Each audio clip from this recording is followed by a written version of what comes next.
Number of home nurses that came and ചിലർ നിന്നു, ചിലർ ഒട്ടും പറ്റുന്നില്ലായിരുന്നു, ചിലരൊക്കെ ഒരു മാസം നിന്നു, ചിലർ 2 ആഴ്ച നിന്നു, ചിലർ 5 ദിവസം നിന്നു. ആൻഡ് ഇറ്റ് വാസ് അങ്ങോട്ട് കോപ്പ് അപ്പ് ചെയ്യുന്നില്ലായിരുന്നു. കാരണം എനിക്ക് ആരുമില്ല, ഞാൻ ഒറ്റയ്ക്കായി.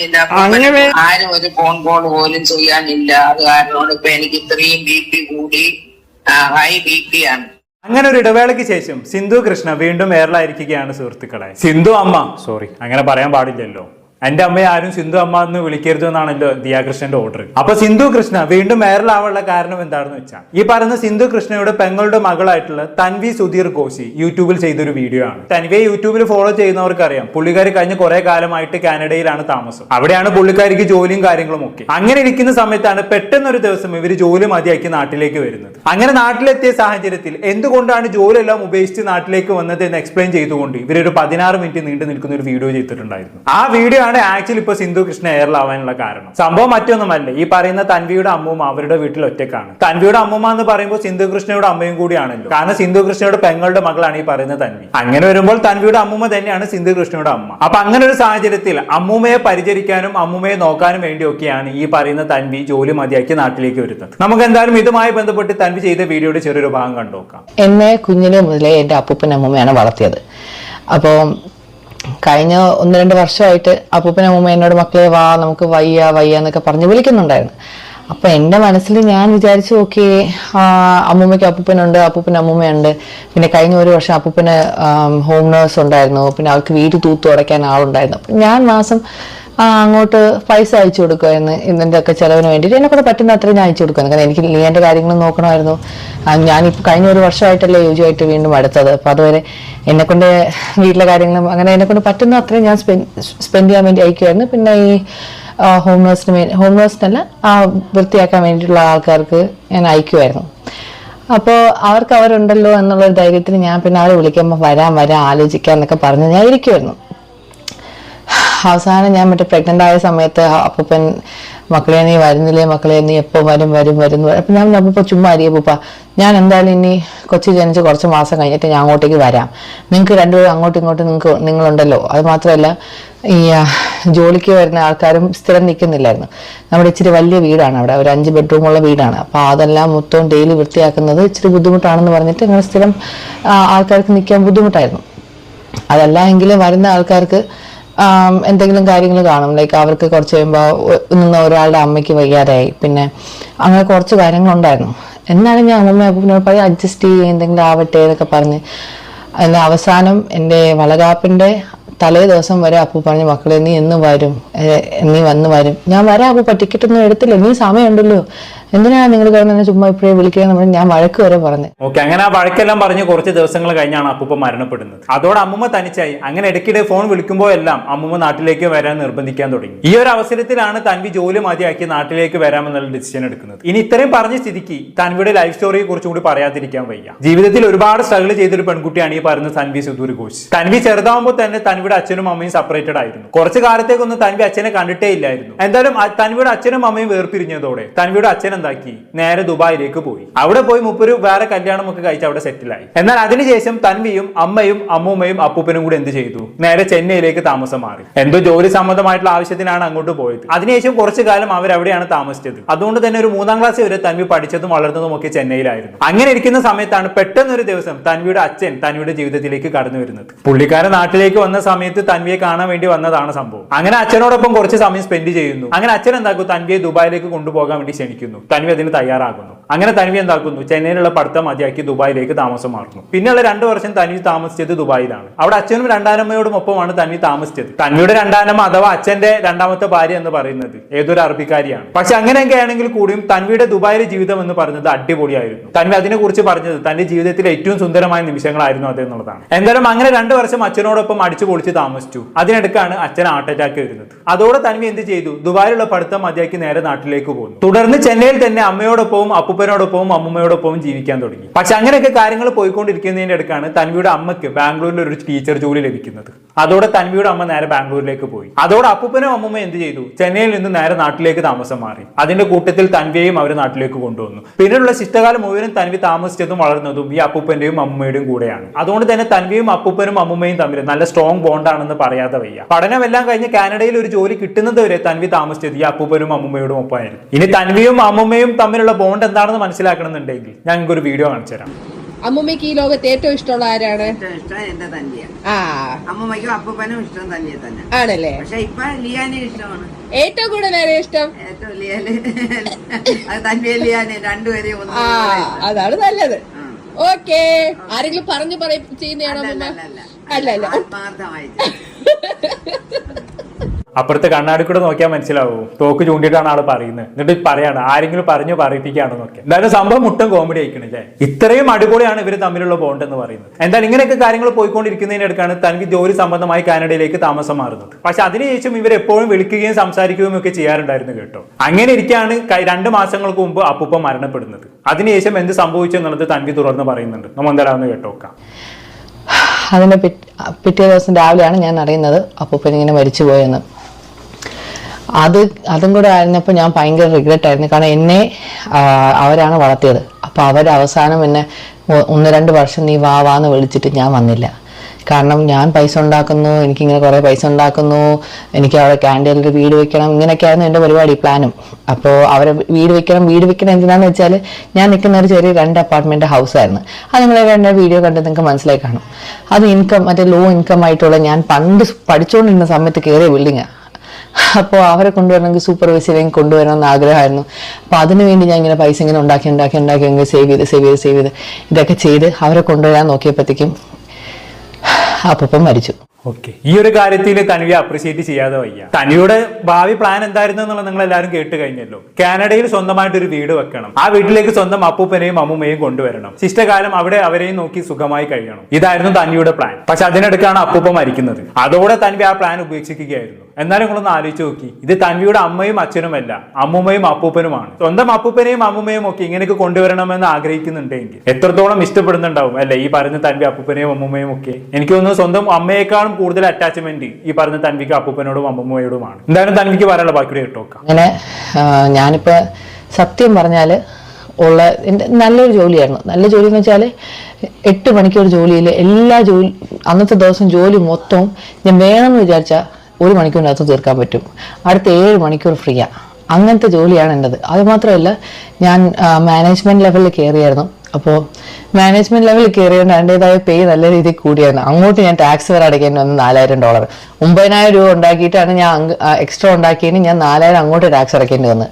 അങ്ങനെയൊക്കെയാണ് ഞാൻ കഴിഞ്ഞ ദിവസം എക്സ്ട്രാ ഉണ്ടാക്കിയത്. എന്നാലും എൻ്റെ കയ്യിൽ 5,000 എക്സ്ട്രാ ഉണ്ടെന്ന് വെച്ചിട്ട് ഞാൻ വിചാരിക്കുക 5,000 എക്സ്ട്രാ ഉണ്ടല്ലോ, അപ്പോൾ അത് വെച്ചിട്ട് വീട്ടിലേക്ക് ഒരു വീട് മേടിക്കാൻ വേണ്ടി മുമ്പോട്ടേക്ക് മാറ്റി വെക്കാം, ഇതൊക്കെയായിരുന്നു പ്ലാൻ. പക്ഷേ അതിൻ്റെ ഇടയ്ക്കാണ് അപ്പൂപ്പൻ ഇങ്ങനെ സംഭവിച്ചത്. അപ്പോൾ എന്നെ നോക്കി വളർത്തിയവർക്ക് അവസാനം ഇങ്ങനെ പ്രായമായതിനു ശേഷം അവരെ നോക്കാൻ പറ്റുന്നില്ല എന്ന് പറഞ്ഞാൽ എന്തിനാ ഇത്രയും ഞാൻ പൈസ ഉണ്ടാക്കി അവർക്ക് അയച്ച്, എന്തിനാ? എങ്കിൽ ഇവർക്ക് വല്ലതും പൈസ കൊടുത്തിട്ട് എന്നെ നോക്കിയാൽ പോരായിരുന്നു. അതേപോലെ ഞാനും ഇനി അവസാനം ഞാനിപ്പോൾ മെറ്റേണിറ്റി ലീവ് ടൈം നോക്കി ഇപ്പോൾ ഇങ്ങോട്ടേക്ക് വന്നേക്കുക. എന്നെ കൊണ്ട് ഇവർക്ക് പറ്റുന്ന ഒരു ഹോം നേഴ്സും അല്ലെങ്കിൽ പറ്റുന്ന ഒരു സ്ഥിരം നിൽക്കാൻ പറ്റിയ ഒരു ജോലിക്ക് നിൽക്കുന്ന ഒരാളെ ഏർപ്പാട് ചെയ്ത് ഞാൻ വന്നപ്പോൾ ഈ വീട്, എൻ്റെ പൊന്നെ, ഈ വീട് മൊത്തവും കുളമായിരുന്നു. കുളമെന്ന് വെച്ചാൽ എനിക്ക് വീട് കണ്ടപ്പോൾ തല ഇറങ്ങുക. അമ്മാരി സാധനങ്ങളാണ് കൂട്ടി വെച്ചേക്കുന്നത്.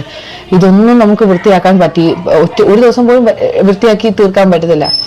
ഞാൻ അതേപോലെ മാനേജ്മെന്റ് ലെവൽ ജോലിയാണ് വിട്ടിട്ട് വന്നത്. യോജി ഒരു ലിക്കർ സ്റ്റോറിൽ സൂപ്പർവൈസറായിരുന്നു.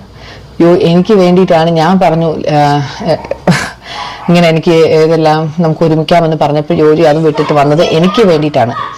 അപ്പോൾ അങ്ങനെ നമ്മൾ രണ്ടുപേരും അമ്മൂമ്മ കരയുന്ന കാണുമ്പോൾ എനിക്ക് ഭയങ്കര വിഷമം, ഞാനും ഇരുന്ന് കരയും. എൻ്റെയും കരച്ചിൽ കണ്ടിട്ട് ജോജി പറഞ്ഞു ഓക്കെ, തൽക്കാലത്തേക്ക് നമുക്ക് ഇന്ത്യയിലേക്ക് മാറാം. ഇന്ത്യയിലേക്ക് മാറിയിട്ട് അമ്മൂമ്മയുടെ കാര്യങ്ങളെല്ലാം ഓക്കെ ആക്കാം. അഥവാ അമ്മൂമ്മയുടെ കാര്യങ്ങളെല്ലാം നോക്കാൻ ആരെയും കിട്ടിയില്ലെങ്കിൽ ഞാൻ തന്നെ ഇവിടെ നിൽക്കും. അതാണ് പ്ലാൻ. ഓക്കെ, ഈ ഒരു പ്ലാനോട് കൂടിയാണ് നിലവിൽ തൻവിയുടെ കാനഡയിലെ 5 ലക്ഷത്തോളം മാസ വരുമാനം വരുന്ന ജോലി താൽക്കാലികം മതിയാക്കിക്കൊണ്ട് തൻവി നാട്ടിലേക്ക് വരുന്നത്. നിങ്ങളോട് മനസ്സിലാക്കേണ്ടത് ഏറ്റവും വലിയൊരു റിസ്കി തീരുമാനമാണ് തൻവിയോട് എടുത്തിട്ടുള്ളത്. 5 ലക്ഷം മാസം വരുമാനം കിട്ടുന്ന ഒരു ജോലി മതിയാക്കി വരിക എന്ന് പറഞ്ഞാണെങ്കിൽ എത്രത്തോളം റിസ്കി തീരുമാനമാണത്. എന്തായാലും ഇനി നിലവിലെ തൻവിയുടെ ഭാവി പ്ലാൻ എന്ന് പറയുന്നത് നാട്ടിൽ കുറച്ച് ബിസിനസ്സുകളൊക്കെ ചെയ്യണം. അതുപോലെ തന്നെ ചെന്നൈയിൽ ഈ പറയുന്ന അപ്പൂപ്പന് കുറച്ച് പ്രോപ്പർട്ടീസ് ഉണ്ട്, അത് നോക്കി നടത്തണം. ഈ കാര്യങ്ങളൊക്കെ ചെയ്താൽ തന്നെ അത്യാവശ്യം നല്ല ക്യാഷ് ഇവിടെ ഉണ്ടാക്കാൻ പറ്റുമെന്നാണ് തൻവി തുടർന്ന് പറയുന്നത്. അതെല്ലാം ശരിയാക്കട്ടെ അല്ലെ. അല്ലേ? നല്ലൊരു ഇന്റൻഷനോട് കൂടിയാണല്ലോ ജോലി മതിയാക്കി നാട്ടിലേക്ക് വരുന്നത്. അപ്പൊ വിചാരിച്ച കാര്യങ്ങളെല്ലാം നാട്ടിൽ നടക്കട്ടെ. എന്തായാലും ഇതെല്ലാം പറയുന്നതിന്റെ അടുക്ക് തൻവി അപ്പൂപ്പ മരിച്ച സമയത്ത് അമ്മുമ്മ തന്നെ വിളിച്ച് കരയുന്ന ഒരു വീഡിയോ കോൾ കാണിക്കുന്നുണ്ട്. നമുക്ക് എന്തായാലും ഒന്ന് കണ്ടോക്കാം. അമ്മുമ്മ വിളിക്കുന്നുണ്ട്. അമ്മുമ്മ എന്തുണ്ട്? എന്ത് ചെയ്യണടാ? പാക്കിംഗ്. ഒരാള് കുഞ്ഞുവാവ ഉറങ്ങുവാ. പിന്നെ ക്ലിയാന് ഡേ കെയറിൽ പോയി. എന്താണ് ഞാൻ ഡേറ്റ് പറയല്ലേ ഡേറ്റ് ഒന്നും ആരോടാ പറയല്ലേ. ഞാൻ എന്തായാലും ഞാൻ ദിവസങ്ങൾ എണ്ണി ഇരിക്കുകയാണ് മക്കളെ എന്റെ കുട്ടികളെ കാണാൻ. കാരണം എനിക്ക് ആരുമില്ല, ഞാൻ ഒറ്റയ്ക്കായി. നമ്മള് വരുമ്പോ അമ്മൂമ്മ വിചാരിക്കും പണ്ടാരം എല്ലാം കെട്ടിയെടുത്തോണ്ട് വന്നു, ഇത്ര നാൾ സമാധാനം ഉള്ളത് ഞാൻ ഇപ്പഴാണ് അറിഞ്ഞതെന്ന്. എല്ലാ മക്കളെ എന്തായാലും എന്റെ അപ്പൂപ്പൻ പോയി അന്ന് തൊട്ട് ഞാൻ ഒറ്റയ്ക്കായി, എനിക്ക് ആരെടുത്തരും ഇല്ല. ഇപ്പൊ ആകെ പ്രശ്നം എന്ന് വെച്ചാൽ ഈ ജോലിക്ക് വരുന്ന ആൾക്കാരും നേരെ നിക്കുന്നില്ല, അതാണ് അമ്മൂമ്മയ്ക്കുള്ള ബുദ്ധിമുട്ട്. അല്ലാതെങ്കിൽ ഇപ്പൊ ഒരു പ്രശ്നമില്ലായിരുന്നു.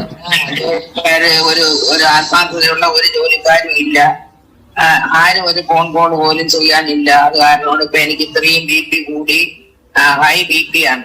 ഓക്കെ, അമ്മമ്മ ലാസ്റ്റ് പറഞ്ഞ ഈ സ്റ്റേറ്റ്മെന്റ് ഉണ്ടല്ലോ, അതായത് ആരും എന്നെ ഫോൺ വിളിക്കുന്നില്ല, ആരും എന്നെ തിരിഞ്ഞു പോലും നോക്കുന്നില്ല എന്ന് പറഞ്ഞ ഈ സ്റ്റേറ്റ്മെന്റ്, ഇതാണ് ഇപ്പൊ ശരിക്കും വിവാദമായി മാറിയിട്ടുള്ളത്. തൻവിയുടെ ഈ വീഡിയോ കണ്ട പലരും ചോദിക്കുന്ന ഒരു ചോദ്യം എന്താണെന്ന് വെച്ചാണെങ്കിൽ, ഈ പറയുന്ന അമ്മുമ്മയുടെ സ്വന്തം മകളായിട്ടുള്ള സിന്ധു കൃഷ്ണ നാട്ടിൽ തന്നെ ഉണ്ടല്ലോ, അവരൊന്നും അമ്മുമ്മയെ തിരിഞ്ഞു നോക്കാറില്ല, വിളിക്കാറില്ല എന്നുള്ളതാണ്. ഈ അമ്മുമ്മയുടെ മറ്റൊരു മകളായിട്ടുള്ള തൻവിയുടെ അമ്മ ഐ തിങ്ക് എനിക്ക് തോന്നുന്നു ബാംഗ്ലൂരിലാണെന്നുള്ളതാണ്. പക്ഷേ സിന്ധു കൃഷ്ണ നാട്ടിലുണ്ടല്ലോ, പക്ഷെ എന്തുകൊണ്ട് സിന്ധു കൃഷ്ണൻ തിരിഞ്ഞു നോക്കുന്നില്ല എന്നുള്ളതാണ് ആൾക്കാർ ചോദിക്കുന്നത്. ആളുകൾ അങ്ങനെ ചോദിക്കുന്നതിന് നമുക്ക് കുറ്റം പറയാൻ പറ്റൂല അല്ലേ? കാരണം ഇമാതിരി സങ്കടം പറച്ചിലൊക്കെ കേട്ട് കഴിഞ്ഞാണെങ്കിൽ ആരായാലും അങ്ങനെ ചോദിക്കുന്നുള്ളതാണ്. എന്തായാലും നമുക്ക് അമ്മുമ്മക്ക് പറയാനുള്ള ബാക്കിയുടെ കേട്ടോ. ഞാൻ വരട്ടെ, ഞാൻ വന്നിട്ട് വേണം അമ്മൂമ്മേനെ കൊണ്ട് രാവിലെ എക്സസൈസ് 4 മണിക്ക് എണീക്കണം. 4 മണിക്ക് എണീച്ച് നമ്മൾ രാവിലെ CPT നടക്കാൻ പോകും, ഓടാൻ പോകും. ഞാൻ എണീക്കും, അവളെന്നെ എണീപ്പിക്കും. അല്ല മക്കളെ, നിങ്ങളെയൊക്കെ കാണുമ്പോ ഒരുപക്ഷെ എന്റെ BP കുറഞ്ഞു കിട്ടുമെന്ന്, കുഞ്ഞുങ്ങളെ കാണുമ്പോ കുറഞ്ഞു കിട്ടുമെന്ന് ഞാൻ വിചാരിക്കുന്നു. അതൊക്കെ കുറഞ്ഞു കിട്ടും, നമ്മള് വരുമ്പോഴത്തേക്ക് എല്ലാം ശരിയാവും. അമ്മൂമ്മ വിഷമിക്കണ്ട. ഓക്കെ, എന്തായാലും കുഞ്ഞിനെ കാണാൻ നോക്ക്. കാത്തിരുന്ന് പോയടാ. അമ്മൂമ്മയാണ് നമ്മള് വല്ലപ്പോഴും ഒരു സിനിമയ്ക്ക് പോകുമ്പോ അമ്മൂമ്മയാണ് അവിടെ നോക്കേണ്ടത്. അതൊക്കെ ഞാൻ നോക്കും. കരച്ചിലൊക്കെ നിർത്ത്, പെട്ടെന്ന് കരച്ചിലൊക്കെ നിർത്ത്. അല്ല, അതിവിടെ വീട്ടിൽ ആരെങ്കിലും കൂടെ ഉണ്ടെങ്കിൽ ഞാൻ എന്റെ അടുത്ത് ആക്കിട്ട് പോയാലെന്ത്? അത് പൊടി കുഞ്ഞല്ലേ, പാല് പമ്പ് ചെയ്ത് വെച്ചാ നിങ്ങക്ക് നോക്കാനുള്ളത്. കഴിഞ്ഞ പ്രാവശ്യം ലിയനെ കൊടുത്തു വിട്ടപ്പോ അമ്മമ്മ അയ്യോ കൊച്ചു കരയുന്നേ, അവള് മരിക്കാനേന്നൊക്കെ. പിന്നെ എന്റെ കൊച്ചു കരഞ്ഞോണ്ടിരുന്നാ പിന്നെ അതൊക്കെ എനിക്ക് വിഷമമാണ്. അവനൊന്നും അവര് കരയാൻ പാടില്ല. അവരെപ്പോഴും ചിരിച്ച് നന്നായിട്ടിരുന്നാലല്ലേ. എനിക്ക് അമ്മമ്മ ആദ്യം കരയാതെ ചിരിച്ചിരിക്കുക, അതപ്പോ നമുക്കും സന്തോഷാവും കേട്ടാ. ഇനി അമ്മൂമ്മ വിഷമിക്കണ്ട, നമ്മള് പാക്കിങ് നടത്തട്ടെ. അപ്പൊ എന്തായാലും അമ്മൂമ്മ ഉറങ്ങിക്കോ.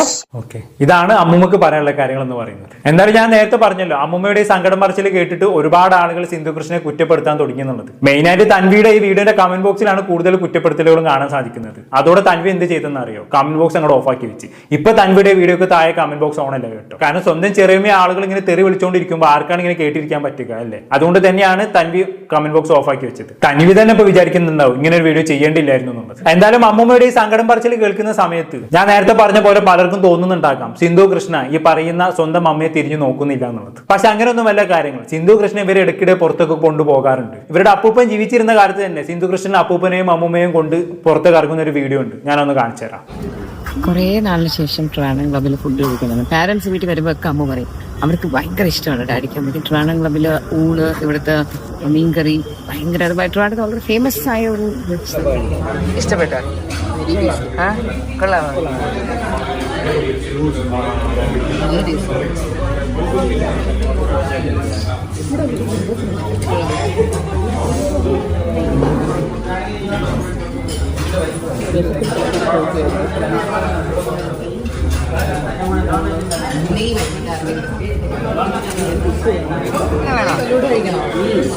വേണോ?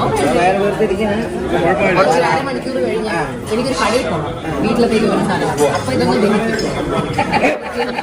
എന്നിട്ട് ഫുഡ് ബേബി ഒന്ന് വാങ്ങി ഷെയർ ചെയ്യണോ, 2 വാങ്ങണോ? വേണോ വേണ്ടേന്ന് ആലോചിച്ച് ചോദിച്ചിട്ടേ, പക്ഷെ രണ്ടെന്ന് പറയാൻ ചിന്തിക്കേണ്ടേ വന്നില്ല. രാത്രി കഴിക്കാൻ മീൻകറിയും പാർസൽ. എന്ത് വേണം ഇനി?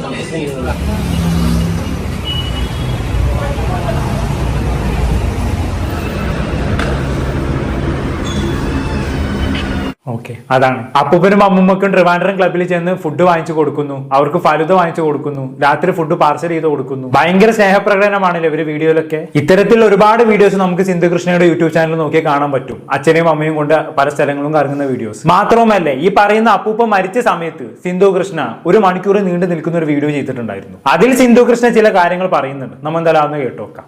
ബാഡ്. പക്ഷേ ലാസ്റ്റ് ഇപ്പോൾ ഈ നമ്മുടെ ഹോം നേഴ്സ് ആദ്യം വന്നതിന് ശേഷം വലിയ ഇഷ്യൂസ് ഒന്നും ആക്ച്വലി ഇല്ലായിരുന്നു. He was actually at peace. Because എല്ലാം പക്കായിട്ടാണ് നടന്നത്. ഭക്ഷണം കഴിക്കുന്നതായാലും മരുന്ന് കഴിക്കുന്നതായാലും follow everything was happening. It was like ഭയങ്കര. എന്നോട് ഇപ്പോൾ എല്ലാവരും ചോദിക്കുമായിരുന്നു എങ്ങനെയുണ്ട് ഡാഡിക്ക്, ഓക്കെ ആണോ അവിടെ എന്നൊക്കെ ഇങ്ങനെ ചോദിക്കുമ്പോൾ ഞാൻ പറയാം പുതിയ പയ്യൻ വന്നതിന് ശേഷം ഭയങ്കര ഓക്കെയാണ്, അവിടെ പ്രശ്നങ്ങളേ ഇല്ല, വളരെ കംഫർട്ടബിൾ ആണ്. അല്ലെങ്കിൽ സെപ്റ്റംബറിൽ ഡാഡിയുടെ സർജറി നടന്ന ആ കാലം തൊട്ട് ഫെബ്രുവരിയിലാണ് ഈ കുട്ടി വന്നത്. ആ കാലം വരെ number of home nurses at came and ചിലർ നിന്നു, ചിലർ ഒട്ടും പറ്റുന്നില്ലായിരുന്നു, ചിലരൊക്കെ ഒരു മാസം നിന്നു, ചിലർ 2 ആഴ്ച നിന്നു, ചിലർ 5 ദിവസം നിന്നു. ആൻഡ് ഇറ്റ് വാസ് അങ്ങോട്ട് കോപ്പ് അപ്പ് ചെയ്യുന്നില്ലായിരുന്നു അവിടെ. അതേ ഹോം നേഴ്സിന്റെ ഇഷ്യൂ നടക്കുമ്പോൾ ഈവൻ മെയ്ഡ്സിന്റെ ഇഷ്യൂ നടക്കുന്നുണ്ടായിരുന്നു. ഓക്കെ, ഇതേ കാര്യം തന്നെയാണ് തൻവിയുടെ വീഡിയോയിലും പറഞ്ഞിട്ടുള്ളത് അല്ലെ. ഒരുപാട് ഹോം നേഴ്സുകൾ അപ്പൂപ്പനെയും അമ്മൂമ്മയും നോക്കാൻ വന്നു പോയെങ്കിൽ കൂടിയും ആരും ഇവർക്ക് അങ്ങോട്ട് സെറ്റ് ആവുന്നില്ലായിരുന്നു. അവസാനം ആദ്യം എന്ന് പറഞ്ഞൊരു ഹോം നേഴ്സ് വന്നപ്പോഴാണ് അപ്പൂപ്പനെ കുറച്ചെങ്കിലും ഒന്ന് റെഡി ആയത്. പക്ഷെ അപ്പൂപ്പനെ മരണശേഷം ഈ ആദ്യം എന്ന് പറയുന്ന ഹോം നേഴ്സ് തിരിച്ചു പോയി കേട്ടോ. അതിനുശേഷം അമ്മൂമ്മ ഒറ്റക്കായപ്പോൾ അമ്മൂമ്മയെ നോക്കാനും ഒരുപാട് ഹോം നേഴ്സിനെ ഈ പറഞ്ഞ സിന്ധു കൃഷ്ണയും മറ്റുമൊക്കെ ഏർപ്പാടാക്കിയിട്ടുണ്ടായിരുന്നു. പക്ഷെ ആരും അവരെ അമ്മൂമ്മക്ക് അങ്ങോട്ട് സെറ്റ് ആവുന്നില്ല. അങ്ങനെ സെറ്റ് ആവാത്ത സാഹചര്യത്തിലാണ് തൻവി ഫോൺ വിളിച്ച സമയത്ത് തൻവിയോട് ഈ പറയുന്ന അമ്മൂമ്മ പരാതി പറയുന്നതും ആ സാഹചര്യത്തിൽ തൻവി കാനഡയിലെ ജോലി മതിയാക്കി നാട്ടിലേക്ക് വരുന്നത്. അപ്പൊ സിന്ധു കൃഷ്ണ അവരുടെ ആ മാതാപിതാക്കൾക്ക് വേണ്ടി ഒന്നും ചെയ്തില്ല എന്നൊന്നും നമുക്ക് പറയാൻ പറ്റൂല. എന്തൊക്കെ അവർ ചെയ്തു കൊടുത്തിട്ടുണ്ട് അല്ലെ, അത് ഇവരുടെ വീഡിയോസ് കാണുമ്പോൾ തന്നെ നമുക്ക് മനസ്സിലാകും. ഇത് മാത്രമല്ല, ഇമോഷണലി ഈ പറയുന്ന അപ്പൂപ്പനുമായി ബന്ധപ്പെട്ട് ചില കാര്യങ്ങൾ സിന്ധു കൃഷ്ണ പറയുന്നുണ്ട്. നിങ്ങൾ എന്തായാലും അങ്ങോട്ട് കേട്ടോ. ഡാഡി ഓസിയൊക്കെ ജനിക്കുന്ന ആ സമയമൊക്കെ ആയപ്പോഴാണ് പുള്ളിക്ക് ചെന്നൈയിൽ നമുക്കൊരു പ്രോപ്പർട്ടി ഉണ്ട്, ഡാഡി വാങ്ങിച്ച പ്രോപ്പർട്ടി, അതിന് ചെറിയൊരു ഡിസ്പ്യൂട്ട് ഇഷ്യൂ ഒക്കെ ആയിട്ടാണ് ഹി കെയിം ഡൗൺ. അതിന് മുന്നേ എന്റെ കല്യാണം കഴിഞ്ഞ ആ സീസണിലാണ് മസ്കത്തിൽ നിന്ന് ഡാഡി ദുബായിലോട്ട് സ്റ്റാർട്ട് ചെയ്തത്. Dubai start, but that Vasan that good because Dubai is ഭയങ്കര ഒരു ഇതല്ലേ, more expensive and all that. അപ്പൊ പിന്നെ ദുബായ് സ്റ്റാർട്ട് ചെയ്തിട്ടാണ് എല്ലാം ഓൾ തിങ്സ് സ്റ്റാർട്ടഡ്, എല്ലാം കുളമായി തുടങ്ങിയത്. മസ്കറ്റിൽ തന്നെ നിന്നാൽ മതിയായിരുന്നു. അതേ ബിസിനസ് ദുബായ് കൊണ്ട് സ്റ്റാർട്ട് ചെയ്തപ്പോൾ അവിടെ നമ്മൾ വിചാരിച്ച പോലെ ഒന്നും ആയില്ല. പിന്നെ മസ്കറ്റിൽ നിന്ന് കിട്ടുന്ന പൈസ അങ്ങോട്ട് കൊണ്ട് പിന്നെ എന്തൊക്കെയാണ് സംഭവിച്ചത് എനിക്കത് അറിയത്തില്ല. നമ്മുടെ നാട്ടിലെ പല പ്രോപ്പർട്ടീസും അതും ഇതൊക്കെ അങ്ങനെ അതിന്റെയൊക്കെ പൈസ അങ്ങോട്ട് കൊണ്ടുവന്നു ഇങ്ങോട്ട് കൊണ്ടുവന്നു. സോ ഓസിയൊക്കെ ജനിച്ച ആ സമയം തൊട്ട് ഡാഡി നാട്ടിൽ തന്നെയായിരുന്നു. ഇഷാനിയൊക്കെ ജനിച്ച് കുറച്ച് കഴിക്കുമ്പോൾ ഡാഡി വീണ്ടും കുറച്ച് നാളെ ദുബായിലൊക്കെ പോയി, വീണ്ടും തിരിച്ചു വന്നു. Then they were always in Chennai ഉള്ളി. ചെന്നൈയിലായിരുന്നു. ചെന്നൈയിലെ കുറച്ച് പ്രോപ്പർട്ടി കൊണ്ടുണ്ട്, അവിടുത്തെ കാര്യങ്ങളൊക്കെ നോക്കി they were there for many years. പിന്നെയാണ് ഞങ്ങൾക്ക് നാട്ടിലുണ്ടായിരുന്ന വീടൊക്കെ കൊടുത്തിട്ട് ഇപ്പൊ ഈ നെട്ടയം എന്ന് പറഞ്ഞ ആ സ്ഥലത്ത് സ്ഥലം മേടിച്ച് വീടൊക്കെ വെച്ചത്. എന്നിട്ടും daddy use continue in Chennai for a long time. Covid ഒക്കെ ആയപ്പോഴാണ് ഹി കെയിം ബാക്ക് ഹിയർ. അപ്പൊ തൻവിയും കാനഡയിൽ പോയായിരുന്നു. സോ തിരിച്ചെത്തിയിട്ടാണ് പിന്നെ ആഫ്റ്റർ ഈ ഒരു 2020 തൊട്ട് ഇങ്ങോട്ടാണ് I actually got to spend so much time with daddy. അല്ലെങ്കിൽ ഡാഡി പലപ്പോഴും വരുന്നു, ഒരാഴ്ച എന്തെങ്കിലും പരിപാടി ഉണ്ടെങ്കിൽ വരുന്നു, നിൽക്കുന്നു, പോകുന്നു, അങ്ങനെയായിരുന്നു. ഇത് 2020 കോവിഡ് കാലമായ അന്ന് തൊട്ട് like is been here. And പിന്നെ നമ്മളും യൂട്യൂബ് ചാനലൊക്കെ തുടങ്ങി. പിന്നെ നിങ്ങളും കണ്ടിട്ടുണ്ടാവുമല്ലോ നമ്മുടെ എല്ലാ വീഡിയോസിലും like daddy and my mother all were like very familiar to you all. They were a part of everything. And ഡാഡിക്ക് ഈ സുഖമില്ലാതെ കാര്യങ്ങൾക്ക് ശേഷം ലൈക്ക് എന്റെ ലൈഫിന്റെ like my main goal was to take care of him. ഡാഡിയുടെ കാര്യങ്ങൾ എന്റെ മനസ്സിൽ ഇങ്ങനെ ഒരു സൈഡിൽ കൂടെ ഓടിക്കോളും. ഞാൻ ഇവിടെ എനിക്കൊരു 100,000 കാര്യങ്ങൾ ഉള്ളപ്പോഴും അപ്പുറത്തെ സൈഡിൽ ഡാഡിയുടെ കാര്യങ്ങളിൽ ഒരു വീഴ്ചയും വരാൻ പാടില്ല എന്നുള്ള ഒരു ഇതുകൊണ്ട് ഐ വാസ് ലൈക്ക് കോൺസ്റ്റന്റ്ലി എന്റെ മനസ്സിൽ അതിങ്ങനെ ഉണ്ടായിരുന്നേ. ആൻഡ് താങ്ക്ഫുള്ളി അമ്മുവൊക്കെ പ്ലാൻ ചെയ്തിട്ട് ഡാഡിക്ക് ഭയങ്കര വിഷമമായിരുന്നു. മസ്കറ്റ് എന്നൊക്കെ ഡാഡി വിട്ട് വരുമ്പോൾ ദുബായിലോട്ട് പോയി. പിന്നെ അവിടെ നിന്ന് ഇങ്ങോട്ട് തിരിച്ചിനി ഡാഡിക്ക് മസ്കറ്റിലോട്ട് പോകാൻ പറ്റില്ല എന്നൊന്നും ഡാഡി വിചാരിച്ചിരുന്നില്ല. ഡാഡിയുടെ അവിടെ ഉണ്ടായിരുന്ന ഡാഡിയുടെ സ്പോൺസർ അറബി കനഡയിൽ മരിച്ചുപോയി. അപ്പൊ ഡാഡിക്ക് maybe there are lot of things of his that is still left somewhere there you know അങ്ങനെയൊക്കെ. അപ്പം ഡാഡിക്ക് തിരിച്ചങ്ങോട്ട് പോകാൻ പറ്റാതെ ഡാഡിക്ക് വലിയ സങ്കടമായിരുന്നു. ഇനി മസ്കറ്റിലൊക്കെ ഇനി ഇപ്പം നമ്മൾ വയസ്സായി, ഇനി എന്തെങ്കിലും പോകാൻ പറ്റുമോ എന്നൊക്കെ. അതിനെയാണ് അമ്മു പോസിബിൾ ആക്കി കൊടുത്തത്. ആ ഒരു മസ്കറ്റ് ട്രിപ്പ് നമ്മൾ പ്ലാൻ ചെയ്തത് നമ്മളെല്ലാവരും കൂടെ. I think when was 2023. Okay, അങ്ങനെയൊക്കെയാണ് കാര്യങ്ങൾ. അപ്പൂപ്പന് ഏറ്റവും വലിയ ആഗ്രഹമായിട്ടുള്ള മസ്കറ്റിലെ ട്രിപ്പ് സാധ്യമാക്കി കൊടുക്കുന്നു. അതുപോലെ തന്നെ അവസാന കാലഘട്ടങ്ങളിൽ അപ്പൂപ്പനെ നല്ല രീതിയിൽ പരിചരിക്കുന്നു. അവർക്ക് വേണ്ട ഹോംനെസിന് സെറ്റാക്കി കൊടുക്കുന്നു. ഇതെല്ലാം സിന്ധുവിന്റെ ഭാഗത്തു നിന്നുണ്ടായ കോൺട്രിബ്യൂഷൻ ആണ് അപ്പൂപ്പ മരിക്കുന്നത് വരെ. അതിനുശേഷം എന്ത് സംഭവിച്ചു എന്നുള്ളത് നമുക്കറിയില്ല. എന്തായാലും സിന്ധു കൃഷ്ണയുടെ വീഡിയോസ് ഞാൻ ഇന്നലെ കുറെ ഇരുന്ന് കണ്ടു കേട്ടോ. അതിൽ നിന്ന് ഞാൻ മനസ്സിലാക്കിയ കാര്യം എന്താണെന്ന് വെച്ചാണെങ്കിൽ ഈ പറഞ്ഞ സിന്ധു കൃഷ്ണയുടെ അച്ഛൻ ഇടയ്ക്കിടെ സിന്ധു കൃഷ്ണയുടെ വീട്ടിൽ വന്ന് നിൽക്കാറുണ്ട്. പക്ഷെ ഒരിക്കൽ പോലും സിന്ധു കൃഷ്ണ എവിടെയും പറഞ്ഞിട്ടില്ല സിന്ധു കൃഷ്ണയുടെ അമ്മ അവരുടെ വീട്ടിലേക്ക് വരാറുണ്ട് എന്നുള്ള കാര്യം. ഒരുപക്ഷെ ആ അമ്മൂമ്മക്ക് സ്വന്തം വീട് വിട്ട് മറ്റൊരു വീട്ടിൽ പോയി നിൽക്കാനുള്ള മടി കൊണ്ടാകാം, അല്ലെങ്കിൽ താല്പര്യക്കുറവ് കൊണ്ടാകാം. എന്നാലും സിന്ധു കൃഷ്ണ എവിടെയും പറയുന്നില്ല താങ്കളുടെ വീട്ടിൽ തന്റെ അമ്മ വന്ന് നിൽക്കാറുണ്ട് എന്നുള്ള കാര്യം. ഒരു പക്ഷെ ആ ഒരു പ്രശ്നം ഇവർക്കിടയിൽ ഉണ്ടാകാം. സിന്ധു കൃഷ്ണൻ ചിലപ്പോൾ വിളിക്കുന്നുണ്ടാകും അമ്മയോട് അവരുടെ വീട്ടിൽ വന്ന് നിൽക്കാൻ. പക്ഷെ ആ അമ്മൂമ്മയാണെങ്കിൽ ആ വീട് വിട്ട് വരുന്നുണ്ടാകില്ല. സിന്ധു കൃഷ്ണനെ സംബന്ധിച്ചിടത്തോളം സ്വന്തം വീട്ടിൽ 100,000 കാര്യങ്ങൾ നോക്കാനുണ്ട്. അതുകൊണ്ട് തന്നെ സ്വന്തം വീട് വിട്ട് സിന്ധു കൃഷ്ണക്ക് സ്വന്തം അമ്മയുടെ അടുത്ത് പോയി നിൽക്കാൻ പറ്റാത്ത അവസ്ഥയാണ്. ഈ ഒരു പ്രായോഗിക ബുദ്ധിമുട്ട് ഇവർക്കിടയിൽ നിലനിൽക്കുന്നുണ്ടാകാം. ഇവരുടെ വീഡിയോസ് കണ്ടപ്പോൾ ഞാൻ മനസ്സിലാക്കിയ കാര്യമാണ് കേട്ടോ പറഞ്ഞത്. അതിനപ്പുറത്തേക്ക് എന്തെങ്കിലും ഉണ്ടെന്ന് നമുക്കറിയില്ല. എന്തായാലും ഞാൻ ഈ പറഞ്ഞ പോലെയൊക്കെയാണ് കാര്യങ്ങളെങ്കിൽ നമുക്ക് ഇവിടെ ആരും കുറ്റപ്പെടുത്താനാവില്ല അല്ലേ. അങ്ങനെയുള്ള ഒരു സാഹചര്യത്തിലായിരിക്കണം തന്വയെ വിളിച്ച് ഈ അമ്മൂമ്മ പറഞ്ഞത് എന്നെ ആരും വിളിക്കുന്നില്ല, എന്നെ ആരും തിരിഞ്ഞു നോക്കുന്നില്ല, ഞാൻ ഇവിടെ ഒറ്റക്കാണെന്നൊക്കെ. അതിനിപ്പോ നമുക്ക് ആരും കുറ്റം പറയാൻ പറ്റും അല്ലേ. അപ്പൊ ഇങ്ങനെയൊക്കെയാണ് കാര്യങ്ങളുടെ ഒരു കെടുപ്പ് വശം എന്ന് പറയുന്നത്. എനിക്കിവിടെ വ്യൂവേഴ്സിനോട് പറയാനുള്ളത് കാര്യം അറിയാതെ ആരും കുറ്റപ്പെടുത്താതിരിക്കുക. ചുമ്മാ ഒരു വീഡിയോ കണ്ട് എന്തെങ്കിലും അസംശന്റെ പുറത്ത് ആരെങ്കിലും ചീത്ത വിളിക്കാതിരിക്കുക.